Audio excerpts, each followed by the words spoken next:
Hi YouTube, my name is Jack, and today we are going to talk about something that I've wanted to make a video about for quite some time, which is Gerald Gardner and the gays.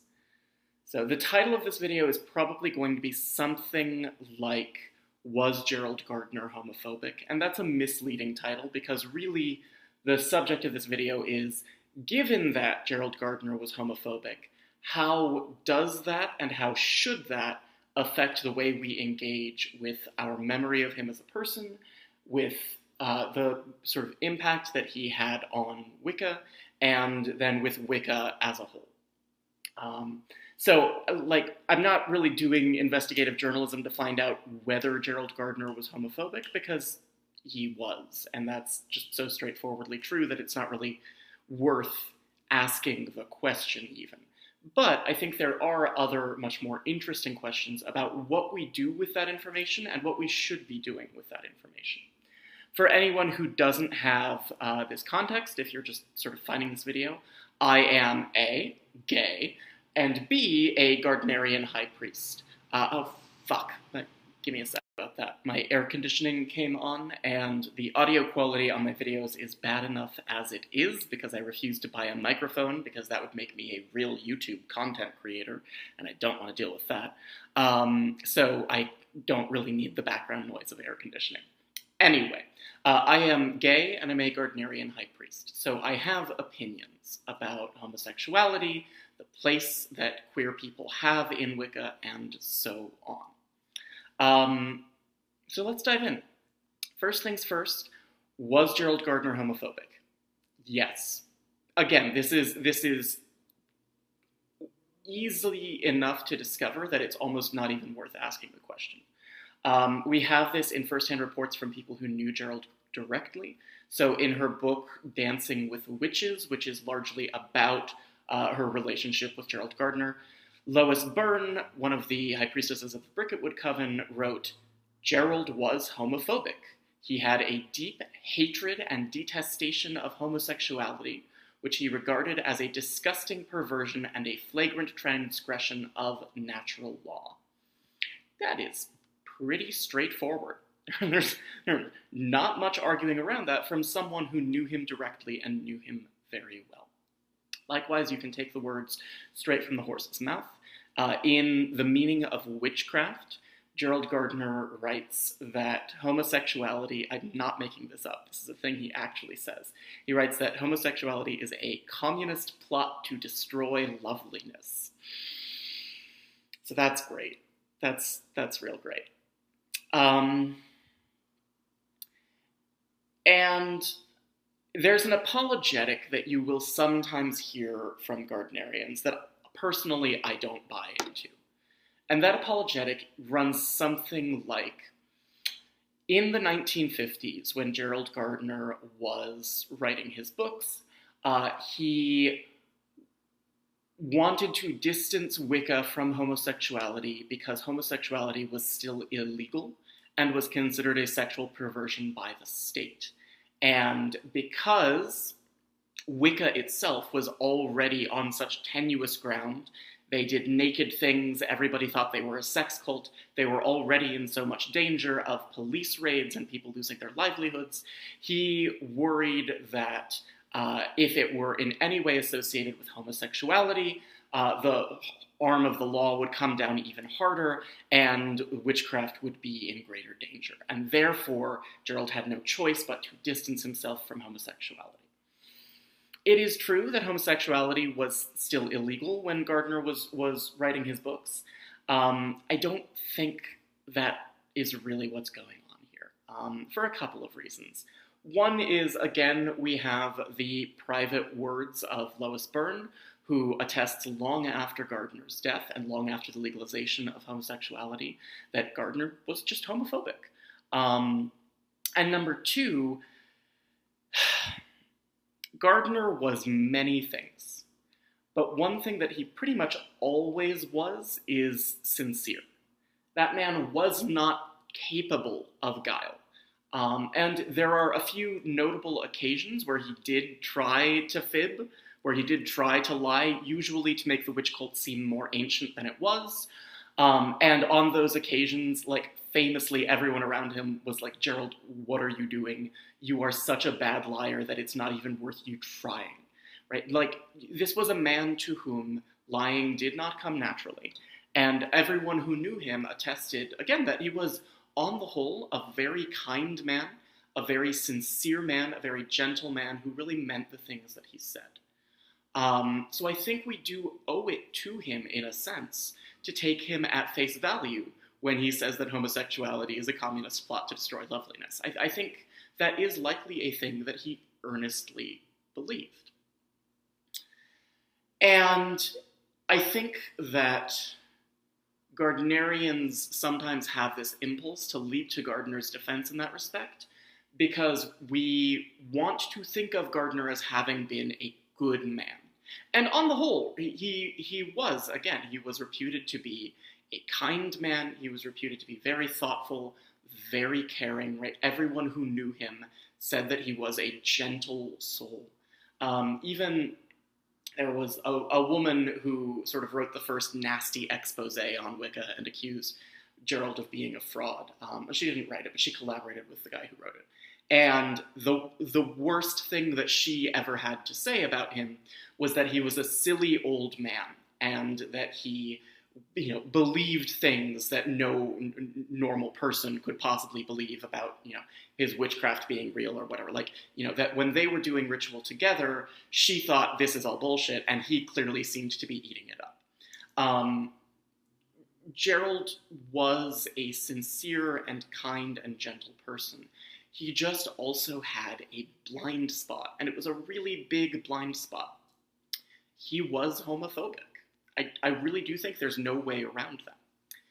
And he was homophobic at a time where homophobia was de rigueur, right? He was homophobic at a time where it was illegal to be homosexual, where the general culture in the United Kingdom strongly associated homosexuality with sexual perversion, and specifically with, like, the sexual abuse of children, right? In the 1950s, in the cultural zeitgeist of the United Kingdom, to be homosexual is to be a predator who preys on children.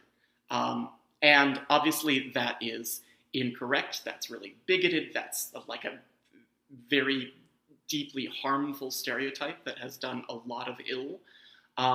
But it was the thing that kind of went unquestioned for the most part in general consensus in the society that Gerald lived in.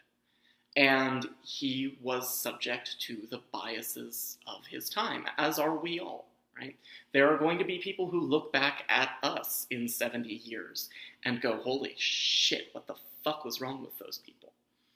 And, there's this tangled question about, like, whether it's morally exculpatory to believe or do morally wrong things that everyone around you is also believing or doing. There's a question of how much do you get let off the hook for having prejudices and biases that were harmful and bad, but also that were considered normal in your culture for you to have. I don't have good answers to those questions, right? Like, am I thrilled that Gerald Gardner was as vociferously homophobic as he was? No, absolutely not. Not a fan of it. But I think there's a measure of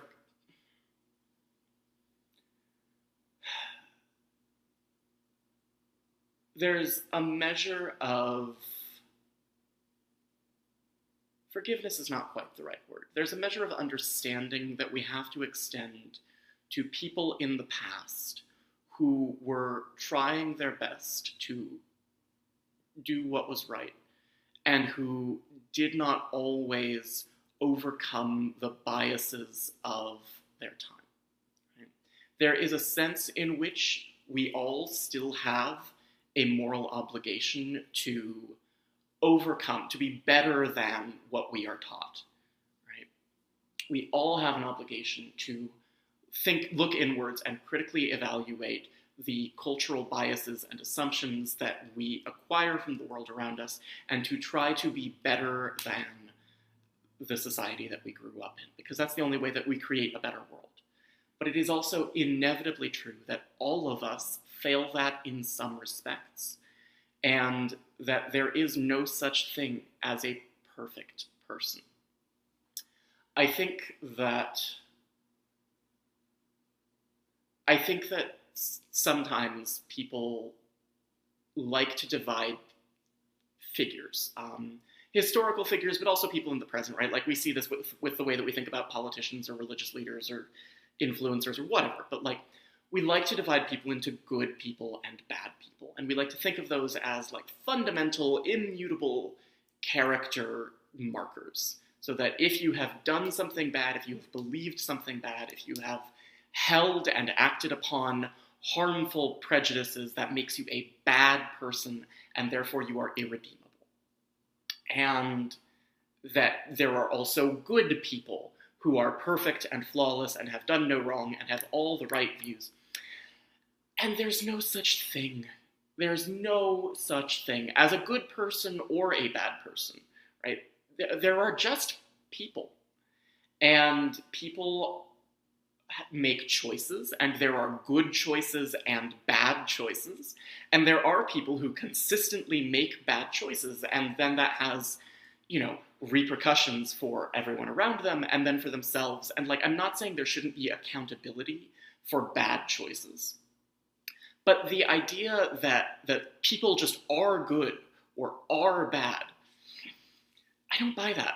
I really don't buy that. And I think that all of us are, at our core, people who are trying our best to do what's right and who fail sometimes. And each of us fails in sort of distinct ways that other people can judge us for and maybe should judge us for. But each of us does fail. And we do all sometimes make bad decisions, hold bad views. And I think that part of just like being a person is learning how to recognize that in yourself and in other people, and then living with that. I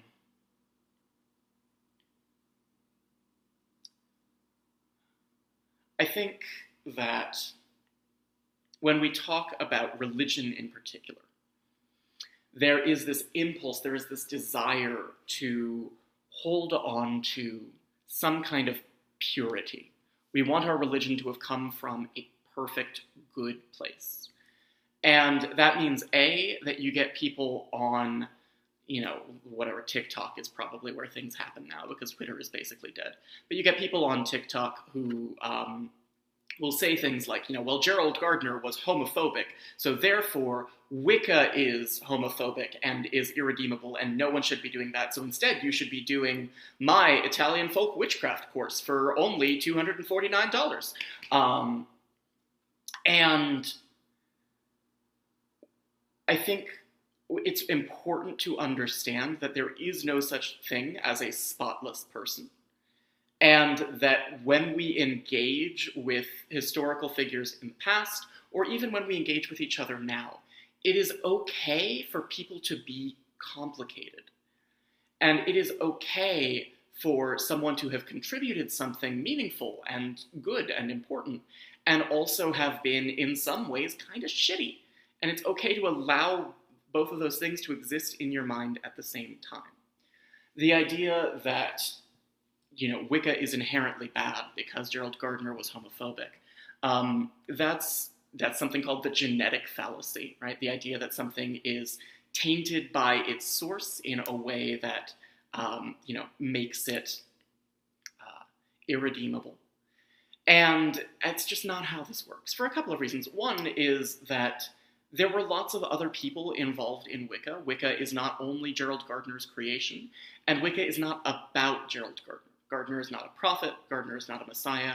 Throughout his life, whenever someone referred to Gardner as the leader of the witches or anything like that, he was very quick to correct them and say, I'm only a member, right? He is just another witch. He is a witch who was very prominent. He is a witch without whom I would not be doing what I do. And I am grateful for his influence. I am grateful for a lot of what he did in bringing Wicca into the world. But at the end of the day, he is just another witch, and Wicca does not live or die with Gerald Gardner, any more than Wicca lives or dies with Jack Chanick, or with Lois Byrne, or with Doreen Valiant. Wicca does not live or die with one person. And I think that's important to recognize. This genetic fallacy, this idea of, well, Gerald Gardner was bad, and therefore Wicca, which he created, is bad, is not true for two reasons. One is that there's no such thing as a bad person. There are people, and people make choices, and some of those choices are bad, and we should respond to those bad choices accordingly. But there's no such thing as a bad person, the way that I think the internet likes to oversimplify and think that there is. But then, secondly, Wicca isn't defined by Gardner. Gardnerian Wicca is defined in a particular way, and it has his name on it. But Gardnerian Wicca is a tradition that was formed by a community of people that came together in the 20th century. And it is greater than one person. It is not a cult of personality around one person. So the flaws of one person don't define it. It is true that historically, through a lot of the 20th century, the general zeitgeist of Wicca was pretty homophobic, right? That is true. There were people who were kicked out of Wiccan groups for being gay. There are people who were sort of allowed to be initiated, but maybe not allowed to progress past first degree. Shit happened. There was homophobia around. There is still homophobia in some corners of Wicca. There's still rampant transphobia in some corners of Wicca. Those things aren't because of Gerald Gardner. They're because Wicca reflects the larger culture that it inhabits. The same way that Gerald Gardner was homophobic, probably because he was living in a homophobic time and that was the messaging that surrounded him and he didn't really question it. Every Wiccan coven is made up of people who live in the general culture, who inhabit the general culture, and who absorb the biases of their culture. We like to imagine, I think, that Wiccan spaces are somehow above this, are somehow immune to politics, that because we are spiritual, because we are magical, we see past all the petty political disputes of our current day, and that is absolutely not the case. Because Wicca is a religious community, and communities of all kinds are made up of people who inhabit society at large and are influenced by and subject to the biases of their time. So the debates that you see within Wicca, the problems that you see within Wicca, are inevitably reflective of the same kinds of political conversations that are happening at the larger scale, right? Questions about whether gay men could be included in Wicca scaled directly with questions about gay rights in society as a whole, right? Those questions were really big during the height of the gay rights movement. They sort of resurfaced again when there was a push for gay marriage, but those two things are related. They're not independent of each other. And that says more about the nature of society as a whole than it says about specifically Wicca, or about specifically Wicca because it came from Gerald Gardner, who happened to be homophobic. Does that make sense? Similarly, right, there's sort of an ongoing struggle for trans rights and trans inclusivity in Wicca. That's because trans people are very much the scapegoat of a lot of reactionary politics in the wider world right now. Those two things are not unrelated, and they are not in any way essential to what Wicca is. It's that Wicca is made up of people who are bringing themselves to Wicca, and they're bringing their own political backgrounds and their own political baggage to Wicca. And the same way that Gerald Gardner did in the 50s when he had his political baggage, and that informed his understanding of Wicca, and he brought his homophobia to Wicca and said, there is no such thing as a homosexual witch, and there can never be one. Which is a thing that he is reputed to have said to Lois Byrne. The same way that he brought his own baggage, we're all bringing our own baggage. And our Wicca is just as informed by who we are now. And I think we just need to create space for that complexity. I think we need to be able to create space and say, Gerald Gardner did some wonderful things for the creation of Wicca, right? Without Gerald Gardner, Wicca And honestly, the modern pagan revival as a whole probably couldn't have happened. Likewise, Gerald Gardner was reputed by everyone who knew him to be, in most respects, a kind person, a generous person, a caring person, a sincere person. In many ways, he was a very good, kind-hearted person. But like everyone, he had moral failings. And we can look back at him, and we can sort of reflectively understand who he was as a whole, complete person, what he contributed to Wicca, and we can condemn the things that were bad without having to sort of place a black mark upon his name and decide that he was a bad person and therefore needs to, be cast into the fiery pit and yada yada yada. Like, we don't do that. That's not what it is to be a person. He was a person who tried really hard, did some wonderful things, and still had failings, had deep, serious moral failings. And probably I, being a gay man, would not have gotten on well with Gerald Gardner. I might not even have liked him because of his feelings about homosexuality. That's okay. But, let people be complicated. Let people in the past be complicated, and let people in the present be complicated as well. Because this idea that there are good people and bad people, and that our religion is only acceptable if it is morally pure, and if everyone who touches it has been a good person, and there's been no bad people involved. It's just, it's childish at best, and it's Christianity at worst. So, that's all I have for today. I have lots of thoughts. I don't feel that I really adequately expressed them, but we're going to throw this video up and at least get it out there into the world. Thanks for watching, and I will talk to you sometime soon. Bye.